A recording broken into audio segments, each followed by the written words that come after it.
ಸ್ನೇಹಿತರೆ, ಅದ್ಭುತವಾದ ಸುಂದರವಾದ ಈ ನಯನ ಮನೋಹರವಾದಂಥ ದೃಶ್ಯಗಳು ನಿಮಗೆ ಕುಕ್ಕೆ ಸುಬ್ರಹ್ಮಣ್ಯ ಮಂಜುನಾಥ ಸ್ವಾಮಿ ದೇವಸ್ಥಾನಕ್ಕೆ ಹೋಗುವ ರೈಲ್ವೆ ಮಾರ್ಗದಲ್ಲಿ ದೊರೆಯುತ್ತದೆ.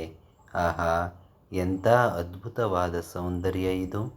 ನೋಡಲು ಎರಡು ಕಣ್ಣುಗಳೇ ಸಾಲದು. ಅಂತಹ ಮನಮನೋಹರವಾದಂತಹ ಈ ದೃಶ್ಯಗಳನ್ನು ನಾನು ನಿಮಗೆ ತೋರಿಸುತ್ತಿದ್ದೇನೆ. ಮಂಜುನಾಥ ಸ್ವಾಮಿ ದೇವಸ್ಥಾನಕ್ಕೆ ಹೋಗುವುದು ಹೇಗೆಂದರೆ, ಗೂಗಲ್ ಮಾಡಿದರೆ ನಿಮಗೆ ಟ್ರೈನ್ನಲ್ಲಿ ಮತ್ತು ಬಸ್ನಲ್ಲಿ ಮತ್ತು ಕಾರ್ನಲ್ಲಿ ಹೋಗುವಂತಹ ಮಾಹಿತಿ ದೊರಕುತ್ತದೆ. ಹಾಗೆ ನೀವು ಕೂಡ ಆರಾಮಾಗಿ ಹೋಗಿ ಬನ್ನಿ. ಊಟದ ವ್ಯವಸ್ಥೆ, ವಸತಿ ವ್ಯವಸ್ಥೆ ಎಲ್ಲವೂ ಇದೆ. ಧನ್ಯವಾದ. ಟ್ರೆಕ್ಕಿಂಗ್ ಮಾಡಕ್ಕೆ ಒಳ್ಳೆ ಮಜಾ ಇದೆ.